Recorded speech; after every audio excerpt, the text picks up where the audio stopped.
नमस्कार, मैं हूं ब्रजेश चौकसे और आप देख रहे हैं हमारा खास कार्यक्रम अटेंशन। और अटेंशन में चर्चा होगी राज्यसभा की रेस कौन है फेस। जी हां, मध्य प्रदेश की सियासत में इस वक्त राज्यसभा को लेकर सबसे बड़ी हलचल देखने को मिल रही है। दिग्विजय सिंह ने यह साफ कर दिया है कि वे राज्यसभा जाने की दौड़ में नहीं है। उनके इस फैसले के बाद कांग्रेस के भीतर मंथन तेज हो गया है। अब सवाल यह नहीं है कि दिग्विजय आएंगे या नहीं, बल्कि यह है कि उनकी जगह पार्टी किस चेहरे पर भरोसा जताएगी। कांग्रेस में संभावित दावेदारों की संख्या कम नहीं है। पूर्व मुख्यमंत्री कमलनाथ से लेकर प्रदेश अध्यक्ष जीतू पटवारी तक कई नामों की चर्चा हो रही है। ऐसे में बड़ा सवाल यह है कि गुटबाजी से जूझ रही पार्टी के लिए यह फैसला कितना चुनौतीपूर्ण होगा और दिग्विजय सिंह के इनकार के पीछे क्या कोई राजनीतिक रणनीति है। आज चर्चा इन्हीं सवालों के आसपास करेंगे, लेकिन पहले देखिए रिपोर्ट।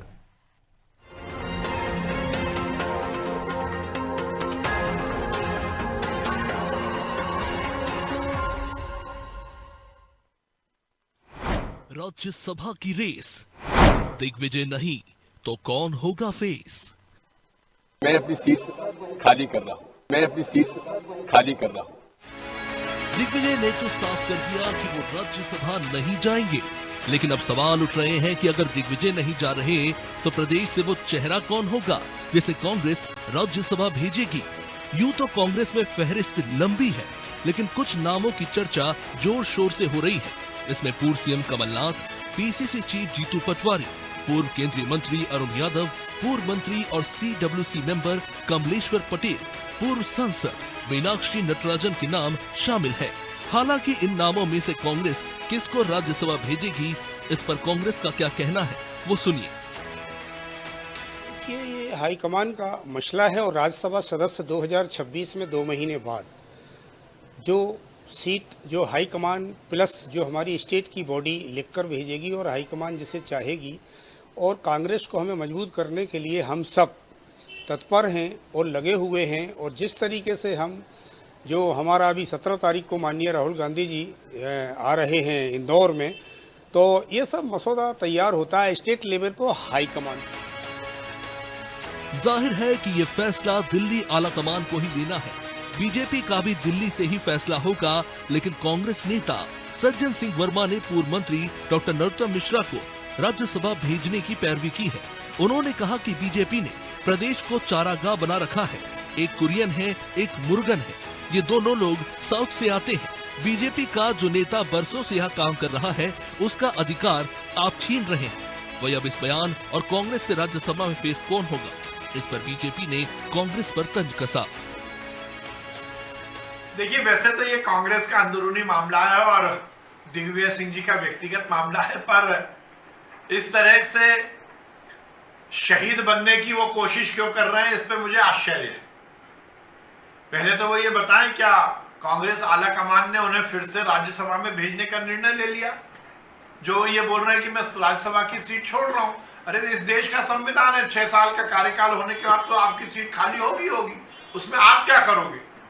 और उसके बाद इस तरह से जाति, इसको भेजो उसको नहीं भेजो, ये मेरा ये तेरा, ये जो कांग्रेस में गुटबाजी की राजनीति चल रही है, यही तो कांग्रेस की सबसे बड़ी दिक्कत है। इस बयानबाजी के बीच अब अहम सवाल ये है कि कांग्रेस आलाकमान दिग्विजय सिंह की जगह किसे राज्यसभा भेजेगी। क्या दिग्विजय के इनकार के बाद इसको लेकर लॉबिंग भी शुरू हो चुकी है? गुटबाजी से जूझ रही कांग्रेस में ये फैसला ले पाना आखिर कितना आसान होगा? खैर, सवाल कई हैं और इन सवालों पर आने वाले दिनों में सियासी संग्राम भी देखने को मिल सकता है। लेकिन देखना ये दिलचस्प होगा कि राज्यसभा के लिए किसका टिकट फाइनल होता है। ब्यूरो रिपोर्ट, अनादि टीवी।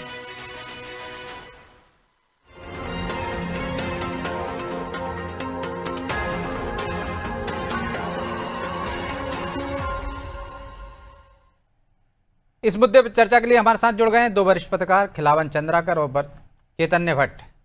आप दोनों का बहुत बहुत स्वागत है। और भट्टे साहब, शुरुआत आपसे करते हैं। राज्यसभा की सीटें खाली हो रही हैं, वैसे तो हो रही हैं 3, लेकिन चर्चा ज़्यादा है कांग्रेस की सीट की, क्योंकि दिग्विजय सिंह कह चुके हैं कि अब वो राज्यसभा में नहीं जाएंगे। सीट खाली हो रही है और एक नए और दाव चल देते हैं वो कि SC/ST वर्ग से भेजा जाना चाहिए। तो कोई रणनीति है क्या दिग्विजय सिंह की, या एक तीर से कई निशाने साध दिए? जीतू पटवारी को आउट कर दिया, कमलेश्वर पटेल को आउट कर दिया, अरुण यादव को आउट कर दिया। क्या देखते हैं आप इसके पीछे? नहीं ब्रजेश जी, ये जो दिग्विजय सिंह ने अपनी सीट खाली करने की बात कही है कि मैं अब राज्यसभा नहीं जाऊंगा, उसके पीछे सबसे बड़ा कारण ये है कि पिछले दिनों जो आरएसएस के पक्ष में जो बयान दिग्विजय सिंह ने दिया था, उससे हाईकमान बहुत नाराज है उनसे। ये बात सही है कि दिग्विजय सिंह काफी वरिष्ठ नेता है और मध्य प्रदेश में उन्होंने पिछली बार जो नर्मदा यात्रा की थी उससे काफी फर्क पड़ा था और एक सरकार बनी थी, लेकिन ये सरकार भी उन्हीं के कारण गई थी, क्योंकि उस समय भी राज्यसभा की सीट के लिए जब बात आई तो सबसे पहला नाम दिग्विजय सिंह का था, दूसरा नाम सिंधिया जी का था। उससे सिंधिया जी की नाराजगी हुई और उसके बाद उन्होंने भारतीय जनता पार्टी ज्वाइन कर ली और सरकार गिर गई। अब ये ऊपर से संकेत उनको निश्चित तौर पे मिलना होगा कि आपको राज्यसभा में नहीं भेजा जाएगा। अब राज्यसभा में किसको भेजा, ले दे के एक सीट है कांग्रेस के पास, अब उसमें कई नाम चल रहे हैं, लेकिन यहाँ गुटबाजी भी आपको स्पष्ट दिखाई दे रही होगी कि सज्जन सिंह वर्मा ने आपके नरोत्तम मिश्रा का नाम आगे बढ़ाने की प्रयास किया। इधर प्रदीप अहिरवार जो कह रहे हैं, जो पत्र लिख रहे हैं, वो कांग्रेस आला कमान को एससी वर्ग से भेजा जाए, एससी वर्ग से आपको राज्यसभा में भेजा जाना चाहिए, क्योंकि दिग्विजय सिंह ने कहा था कि अगला मुख्यमंत्री अगर मध्य प्रदेश में बनता है तो वो एससी वर्ग से होना चाहिए। ये तो खैर कोई देवा स्वप्न की बात है, क्योंकि उन्होंने दोनों ही कहा था एससी एसटी वर्ग से ही होना चाहिए, बनाए तो कोई दिक्कत नहीं, एससी वर्ग से होना चाहिए, बनाने तो कोई दिक्कत नहीं, लेकिन सवाल इस बात का है कि अभी सरकार बन कहाँ रही है उनकी। कांग्रेस में जिस तरह की गुटबाजी चल रही है उसको देखते हुए मुझे तो नहीं लगता कि 2028 में भी इनकी सरकार बन पाएगी। अब सवाल ये है कि राज्यसभा में किसको भेजा जाए। देखिए बहुत से नाम, जैसे आपने भी बताया कि कमलनाथ जी का भी नाम है, कमलेश्वर पटेल का भी नाम है, इधर सज्जन सिंह वर्मा ने उनका नाम आगे बढ़ाया है, मीनाक्षी नटराजन का है, जीतू पटवारी का है, मुझे लगता है कि अरुण यादव का भी है, अरुण यादव का भी है। जैसे ही एससी एसटी वर्ग का बोला तो आधे तो साफ हो गए इनमें से। हाँ बिल्कुल सही बात है, उसमें तो बहुत से किनारे हो जाएंगे, लेकिन ऐसा लगता है कि अभी एससी एसटी वर्ग को शायद प्रतिनिधित्व न मिल पाए, क्योंकि जीतू पटवारी काफी करीबी माने जाते हैं राहुल गांधी के, और कल वो वहां पर धरना देने भी आ रहे हैं इंदौर में। लेकिन एक महिला प्रतिनिधित्व को बढ़ाने के लिए कोशिश जो जारी है कांग्रेस में, तो मुझे लगता है, मेरा जो आकलन है उसमें ये आकलन मुझे लगता है कि मीनाक्षी नटराजन को संभवतः ये मौका मिल सकता है। और फिर एससी से लेंगे तो रीना बोरासी क्यों नहीं, यदि मीनाक्षी नटराजन है तो? हाँ ये भी हो सकता है, लेकिन मैं जो नाम चल रहे हैं उसमें मीनाक्षी नटराजन का नाम काफी ऊपर है, तो इसलिए हो सकता है कि, और मीनाक्षी नटराजन काफी मतलब, तो ऐसा तो नहीं है चेतन जी कि दिग्विजय सिंह ने इनको ही किनारे करने के लिए दाव चल दिया हो कि भैया एससी एसटी वर्ग से जाना चाहिए, कि जीतू पटवारी दौड़ से बाहर हो जाएं? देखिए जीतू पटवारी और दिग्विजय सिंह का ये तो हमेशा से मान के चलो आपके उनकी आपस में पटती नहीं है, कमलनाथ और जीतू पटवारी की नहीं पड़ती है, लेकिन कमलनाथ के पीछे एक सबसे बड़ा जो कारण है, जो पिछले दिनों एक बात चली थी कि वो अपने बेटे के साथ भारतीय जनता पार्टी में शामिल होने जा रहे हैं, लेकिन पार्टी ने उनको मना कर दिया, तो वो एक बात हो रही है कमलनाथ के खिलाफ जा सकती है। लेकिन क्यों करेगी कांग्रेस ऐसे, क्योंकि वो तो मौजूदा एमएलए है ना, उपचुनाव होगा, हो सकता है वो सीट और चली जाए कांग्रेस के खाते से। वही बात, हाँ ये बात भी सही है कि वो क्यों रिस्क लेगी, वो तो ऑलरेडी एक विधानसभा, और फिर एक माहौल और बनने लगे कि उनका जनाधार गिर रहा है, उपचुनाव में हार गए तो। हाँ तो इसलिए उनको तो मुझे नहीं लगता है, मुझे ऐसा लगता है कि जीतू पटवारी या मीनाक्षी नटराजन के नाम पे मोहर लगाई जा सकती है। लेकिन अब देखिए किसी भी राज्यसभा मेंबर को चुनने में जो पार्टी का हाई कमान होता है उसी पे सारी चीजें निर्भर है, चाहे वो भारतीय जनता पार्टी हो चाहे कांग्रेस हो, हाई कमान जिसके नाम पे मोहर लगा देगी वो राज्यसभा चला जाएगा। अब ये कहा जा रहा है कि जो दिग्विजय सिंह है उनको मध्य प्रदेश में फिर से बागडोर सौंपने की, ताकि वो मध्य प्रदेश में उसको मजबूत कर सके कांग्रेस को, और पूरा समय वो मध्य प्रदेश में दे सके, मध्य प्रदेश की राजनीति में दे सके। लेकिन ऐसा कुछ बहुत ज्यादा प्रभाव अब बचा नहीं है दिग्विजय सिंह का। ये ठीक है कि वो, लेकिन वो संगठन को मजबूत कर सकते हैं, पर्दे के पीछे रह के संगठन को मजबूत कर सकते हैं, ये बात सही है, लेकिन संगठन पे तो जिम्मेदारी जीतू पटवारी की है ना, फिर उनमें क्लैशेस होंगे। तो वो जो एक गुटबाजी का एक सबसे बड़ा जो लफड़ा चल रहा है कांग्रेस में, वो कैसे खत्म होगा ये बड़ा कठिन है कहना, और वो संभव लगता नहीं है, क्योंकि आप देखिए कि अभी जब दिग्विजय सिंह बात कर रहे थे कि अनुसूचित जनजाति की, तो उसी समय संजीव वर्मा ने उनका विरोध कर दिया था भरी बैठक में। तो ये जो गुटबाजी का चक्कर है भारतीय जनता कांग्रेस में, वो कैसे खत्म होगा, उसको हाईकमान किस तरह से करेगा, खत्म करेगा, और किस तरह से उन 4, 5, 6 नामों में से चुन के किसी एक व्यक्ति को राज्यसभा में भेजा जाएगा, ये बड़ा कभी कहना तो बड़ा मुश्किल हाईकमान है। यदि गुटबाजी खत्म कर रहा होता भट्ट साहब तो वो बहुत पहले कर चुका होता, लेकिन हाईकमान की लगता है चल नहीं रही है। खिलावन जी, क्या आपको लगता है कि हाईकमान के करीब हैं जीतू पटवारी, इस आधार पर वो राज्यसभा जा सकते हैं? क्योंकि करीब तो ज्योतिरादित्य सिंधिया भी थे, इनसे ज्यादा करीब थे, लेकिन ना वो सीएम बन पाए थे ना राज्यसभा जा पाए थे। वहां पर जातीय गणित और बाकी चीजें भारी पड़ गई थी।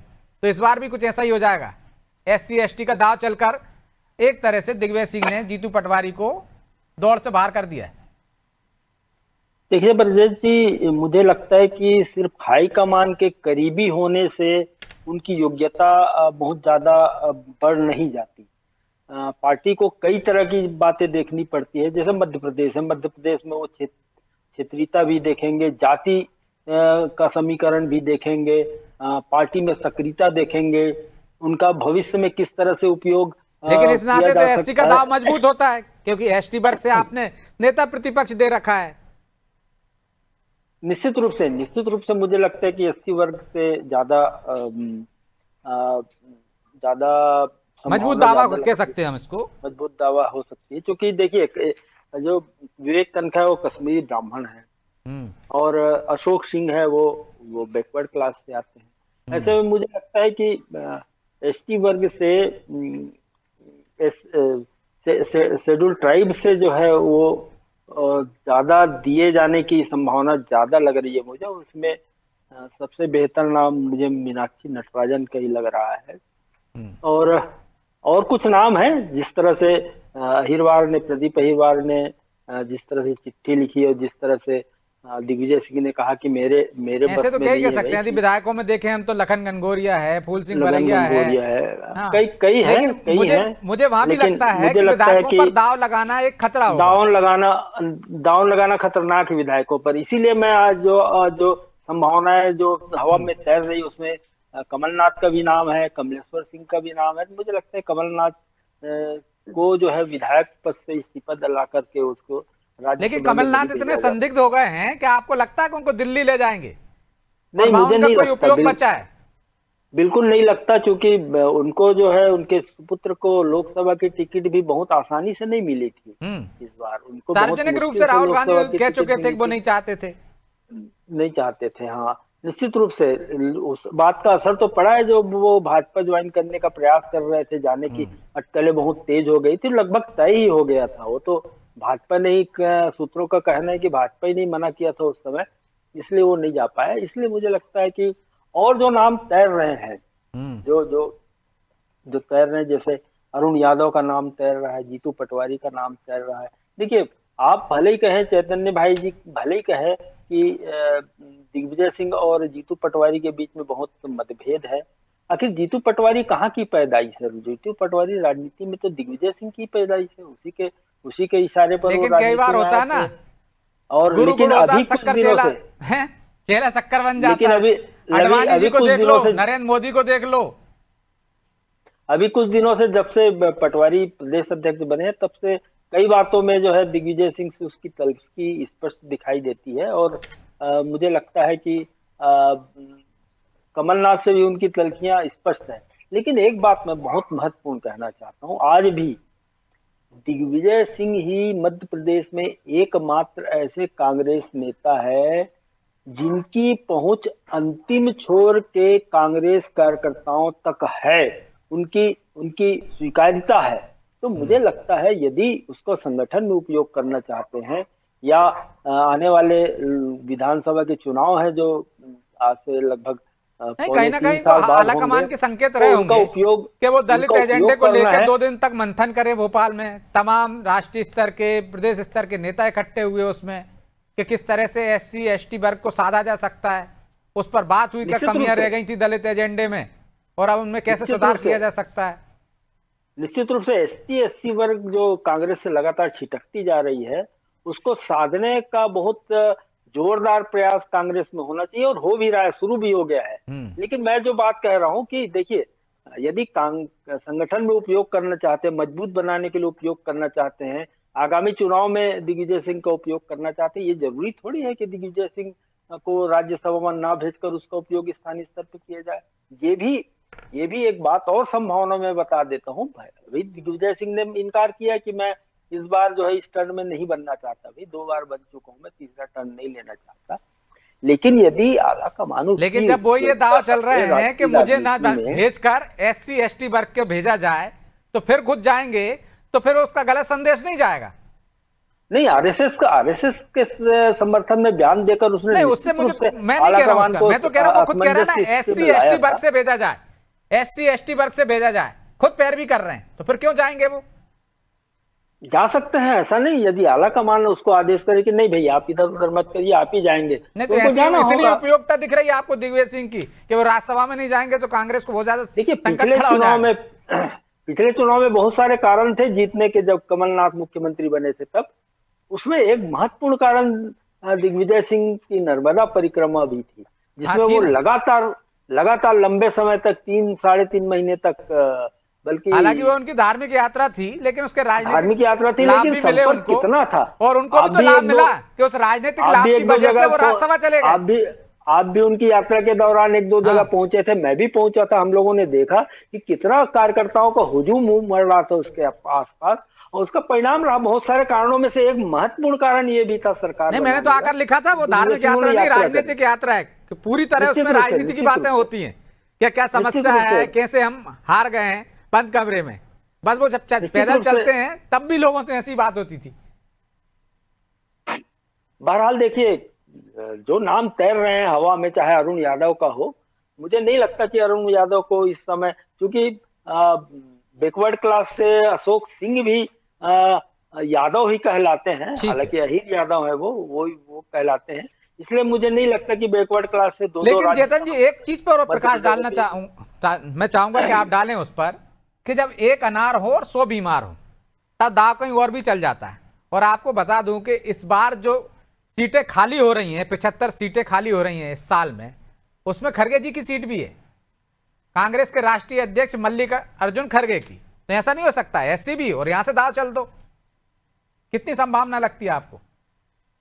ये देखिए, पॉलिटिकल पार्टी में किस तरह की चीजों को ध्यान रखा जाता है, क्षेत्रीयता का ध्यान रखा जाता है, जातिगत दिक्कत क्या हो सकती है उसमें देखा जा सकता है, आला कमान किस पे ज्यादा भरोसा करता है वो देखा जाता है। ऐसी बहुत सी चीजें हैं जो कहीं ना कहीं। अच्छा, दूसरा सबसे बड़ी दिक्कत ये हो रही है कि एकमात्र सीट है, 2-3 सीटें अगर कांग्रेस के पास होती तो कोई बात नहीं थी कि चलो 2-3 बड़े नेताओं को एडजस्ट किया जा सकता है। एक अनार 100 बीमार वाली जैसे आपने बात कही, बिल्कुल सही बात है। अब यहाँ वरिष्ठ नेता बहुत से हैं, जैसे कमलनाथ को तो आप हटा दीजिए कि चलिए वो विधानसभा में मेंबर है इसलिए उनको नहीं दिया जाएगा। अब बचते जीतू पटवारी, अब जैसा अभी चंद्राकर जी भी कह रहे थे कि वो किनकी उपज है, तो उपज से कुछ नहीं होता। आजकल राजनीति तो ये होता है कि जिस सीढ़ी से आप चढ़ते हो और जब ऊपर चढ़ जाते हो तो उसी सीढ़ी को लात मार देते हो। ऐसे हमने भारतीय जनता पार्टी में तमाम उदाहरण देखे हैं कि वो किनारे बैठे हैं ना, कांग्रेस में, मध्य प्रदेश में तमाम उदाहरण। हाँ, आप देखिए शरद यादव जब शुरुआत में गए थे तो उनके जॉर्ज फर्नांडिस और मधु लीमेसरी के नेता उनको आगे बढ़ाया था। जब वो ऊपर पहुंच गए तो उन्होंने सबको किनारे कर दिया। तो राजनीति में तो उनको किनारे कर दिया, उसमें क्या?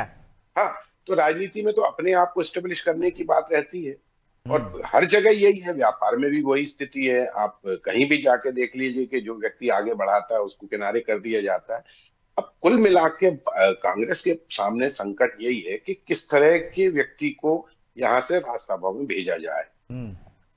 मेरा जो आकलन कहता है, वो आकलन मेरा जो है वो बार बार उसी तरफ जा रहा है कि मीनाक्षी नटराजन को इस बार मौका मिल सकता है, क्योंकि वो लंबे समय से इनके करीबी भी हैं। तो कांग्रेस की बात हो गई भट्ट साहब, अब थोड़ा प्रकाश हम बीजेपी पर भी डाल दें, क्योंकि 2 सीटें खाली हो रही हैं, सुमेर सिंह सोलंकी और जो कुरियन जी की, जॉर्ज कुरियन की, और शायद सज्जन सिंह वर्मा जो दाव चल रहे हैं कि भैया नरोत्तम मिश्रा क्यों नहीं जा सकते हैं, मध्य प्रदेश के नेताओं को क्यों नहीं मौका दिया जा सकता?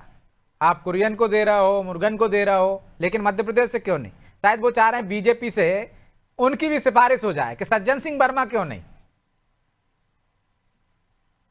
देखिए, बीजेपी में जो कुछ भी होगा वो दो लोग तय करेंगे। किसी की हैसियत नहीं है कि उस मामले में वो कोई इंटरफीरेंस कर सके और अपने बयानबाजी कर सके। नरोत्तम मिश्रा बहुत लंबे समय से इधर उधर चल रहे हैं कि यहाँ भी उनको एडजस्ट किया जा सकता है, संगठन में मिल लिया जा हाँ, सकता हर है, जगह ये उनका किया जा, नाम लेकिन चलता अभी है कि प्रदेश अध्यक्ष भी हाँ, वो लेकिन बनने उनका वाले नाम, हैं, उनका राज्यसभा भी उनका वो सिर्फ जाने नाम वाले है हैं। चल रहा है।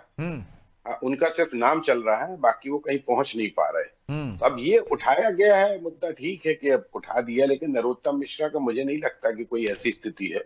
और भारतीय जनता पार्टी में तो देखिए, वहां तो सीधा वहां से एक पर्ची आ जाएगी कि इस व्यक्ति को भेजा जाएगा और किसी की इतनी हैसियत नहीं है कि उसका विरोध कर सके।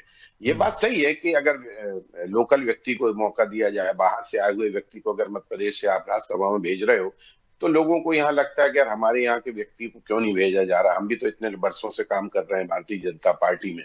लेकिन पार्टी अपने हिसाब से लेकिन उसके लिए प्रदेश के बाकी नेता भी तो प्रेशर डालें, तब कम से कम संभावना दिखती है। नहीं, किसी की प्रेशर ऐशर डालने की किसी की हैसियत नहीं है। भारतीय जनता पार्टी में तो आप भूल जाइए कि कोई प्रेशर डाल सकता है। वहां तो जो ऊपर से आ गया, दो लोगों ने तय कर दिया, वो फाइनल। आप देखिए, गुजरात में खड़े खड़े पूरे मंत्रिमंडल से इस्तीफा ले लिया, किसी ने छू चपाट नहीं की, अकेले मुख्यमंत्री को छोड़ के। तो भारतीय जनता पार्टी में तो किसी प्रकार का विवाद की स्थिति नहीं है। वहां से जो आ जाएगा उसको राज्यसभा भेज दिया जाएगा। सारा झगड़ा यहाँ कांग्रेस में ही है, जहां भारी गुटबाजी भी है और तय करना भी मुश्किल है कि किसको भेजा जाए। ये बात सही है कि यहाँ भी हाईकमान से ही होगा जो कोई भी फैसला होगा, लेकिन अब वो फैसला किस तरह लेकिन से होता हाईकमान है कई कि बार यहाँ माँ-बाप पे के होता है। अपने फैसले टाल देता है, वो परिस्थितियां देखकर। लेकिन खिलावन जी, 5 राज्यों में चुनाव भी होना है विधानसभा के, केरल हो, पांडुचेरी हो, असम हो, पश्चिम बंगाल हो, तमिलनाडु हो। क्या आपको लगता है कि राज्यसभा की इन सीटों पर इसका भी असर होगा, या बीजेपी वाकई में इस बार मध्य प्रदेश से ही भेजेगी? 2 सीटें खाली हो रही हैं, या तो रिपीट करे सोलंकी को, या फिर कोई नया चेहरा एडजस्ट करे यहां से। क्योंकि यदि कांग्रेस ऐसा करती है, एससी वर्ग ले जाती है, तो एक प्रेशर तो इधर भी पड़ेगा ना। देखिए ब्रजेश जी, एक बड़ी संभावना यह भी है कि जिस तरह से परंपरा रही है मध्य प्रदेश में कांग्रेस और भाजपा में भी, और देश में भी इस तरह की परंपरा रही है कि जो बहुत जरूरी राजनेता है, जिनको उच्च सदन में भेजा जाना जरूरी होता है, उनको बाहर से भी लाके भेजा जाता है। आज देखिए, छत्तीसगढ़ में 2 सीट है कुल राज्यसभा की, उसमें 1 सीट जो है वो बाहर के व्यक्ति को दिया गया है। तो कुल मिला के ये है, कांग्रेस में ये परंपरा है। भाजपा में भी अभी समीकरण भी साधे जाते हैं ना, राज्यों के भी साधे जाते हैं उसमें। तो यहाँ जॉर्ज कुरियन अभी मंत्री हैं और वो मध्य प्रदेश से राज्यसभा की सीट में के लिए गए हैं। मुझे लगता है कि यदि भाजपा की बात करें तो कुरियन को फिर से रिपीट किया जा सकता है। हालांकि सुमेर सिंह सोलंकी की जगह किसी दूसरे योग्य व्यक्ति को लिया जा सकता है, लेकिन मुझे लगता है कि ज्यादा संभावना कुरियन के फिर से रिपीट होने की है। दूसरी बात, लेकिन राज्यसभा में योग्यता का तो कोई पैमाना बचा ही नहीं ना। तमिलनाडु से आते हैं कुरियन, और कुरियन तमिलनाडु में विधानसभा के चुनाव है, इसलिए हो सकता है कुरियन को यहाँ से फिर से अवसर दिया जा सकता है। दूसरी बात, मैं फिर कह रहा हूँ कि मध्य प्रदेश में कांग्रेस में भी ये स्थिति बन सकती है। अब जो 65 लगभग 70 इस वर्ष में 26 में जाना है, उसमें अभी के टर्म में मेरे अंदाज से 17 या 18 है, उसमें योग्य व्यक्तियों का तलाश की जा सकती है कांग्रेस के और अब तो ये कांग्रेस का हो या बीजेपी का आलाकमान, वो तय करेगा कि योग्य कौन है। बहरहाल समय इजाजत नहीं देता, इसलिए चर्चा को यहीं विराम देंगे। आप दोनों का बहुत बहुत धन्यवाद। तो एक अनार 100 बीमार चर्चा इसलिए है कि राज्यसभा जाएगा कौन। दिग्विजय सिंह ने एक दाव चल दिया है, इस दाव में आलाकमान भी फंसेगा क्या, SC ST वर्ग से भेजना पड़ेगा क्या उसको, या बीजेपी में हर बार जिस तरह से आलाकमान चौंकाता है इस बार भी चौंकाने वाला है, या मध्य प्रदेश के किसी नेता की लॉटरी खुलेगी, ये तो आने वाला समय बताएगा। बहरहाल अटेंशन में इतना ही, मुझे दीजिए इजाजत और आप देखते रहिए अनाज टीवी। नमस्कार।